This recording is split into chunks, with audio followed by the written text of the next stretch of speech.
So what makes you feel like you are a good person?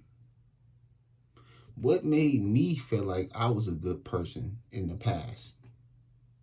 Now, I know the title of this video is kind of crazy, right? But bear with me because I'm going somewhere with this. And I believe that 9 times out of 10, the reason why so many of us believe that we are good people is because we are comparing our lives to other people's lives, or better yet, we are comparing our sins to other people's sins, bro. And this is why I believe Satan like to broadcast so much negativity in our face, whether it's on the news, or I'm not really big on social media, but I use YouTube a lot. And you could just be scrolling on YouTube and you will see some heinous crime somebody did, or some scandalous situation somebody in. And 9 times out of 10, you're going to think like, oh, well, at least I'm not that bad of a person. You know what I mean? And that made me have this revelation that Satan wants us to believe that we are good, bro.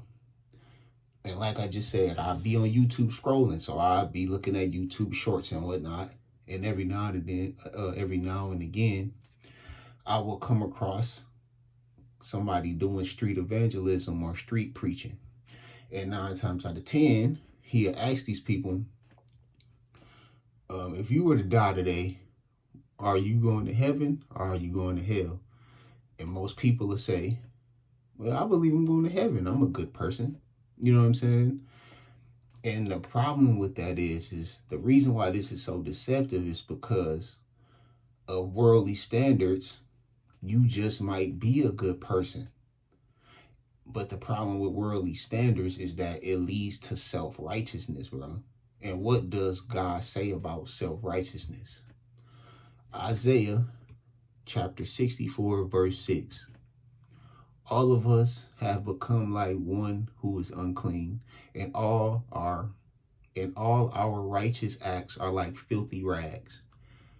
Why is it important to realize this? It's because if we believe that we're good people, we won't seek out salvation like we need to. We won't humble ourselves in God's presence and realize that without him, we have no hope of salvation. See what I'm saying? The reality is, bro, is no matter how many good works or how much good we believe we've done or will do, it's about what Jesus has done and will do. And it's another thing I realized, right? I guarantee you 100% that there's somebody in prison right now with a life sentence that's more on fire for the Lord than a lot of us that's out here living in the free world. And it's a parable to explain why this is. So let's talk about that. But first, let me give you the context of the situation that was going on, or paint the picture before this parable was spoken by Jesus. So Jesus was having dinner with the Pharisees. There was a sinful woman there with a jar of perfume. Now, this woman knew that Jesus was Lord, right? So she was weeping at his feet because she lived a sinful life. She was wiping the tears off of his feet with her own hair. And the Pharisees was looking at this like this dude really a prophet? He would know. Why would he let this woman even touch him? If he really was a prophet, he would know that she a sinner.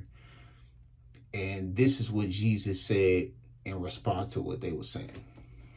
So I got to pull out the good book.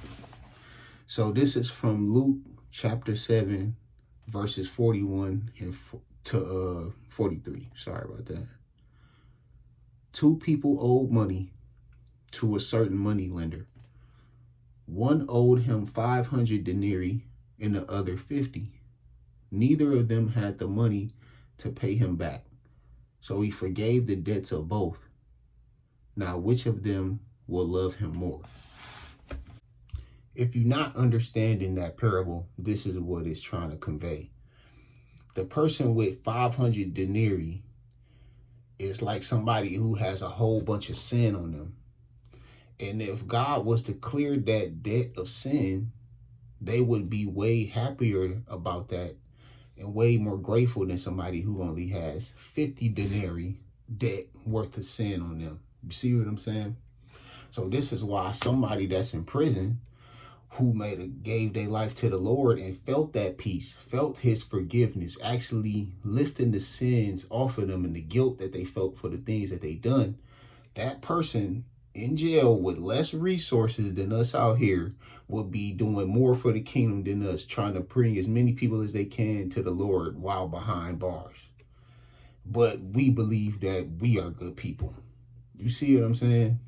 It's somebody out here right now with 50 denarii worth of debt that was cleared by the Lord, and they don't appreciate that. And even worse than this, is somebody out there with 50 denarii worth of sin on them, believing that they have no debt, walking around, oh, well, I'm good. I don't have no debt.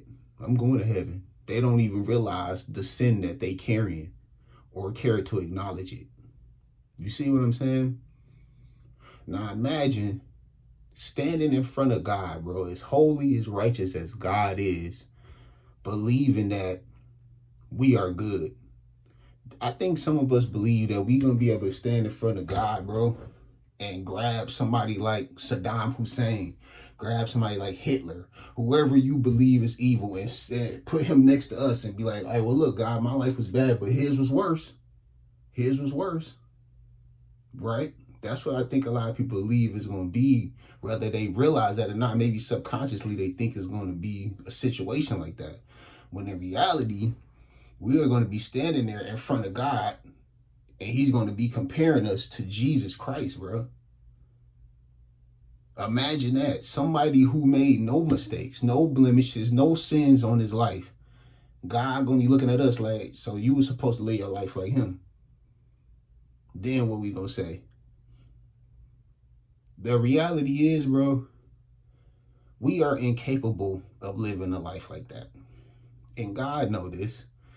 This is exactly why God the Son had to come down here as a servant, live a perfectly sinless life, blameless, die the death of a criminal, just to spare us from the wrath of God the Father, bro, and give us a chance to be reconciled with him. Little do we know, bro, from front to back, the Bible is a rescue story for us. And we don't take no time to read it. We don't take no time to pray, to thank God for the things that he done, the sacrifice that he made. But we are good people though, right? Nah, bro. We are sinners, man. We are sinners destined for hell and hopeless without Jesus Christ. That's what I want you to understand if you watch this video. And I'm not saying this to condemn anybody. I'm saying this to convict you, bro. To convict you to understand the gospel and why this is good news. And once you understand that, you can have the right heart posture and the right view of God, and you will seek him earnestly and throw yourself upon his mercy and work out your salvation with trembling and fear like we should, instead of just believing that we're good to go based off of our own human standards.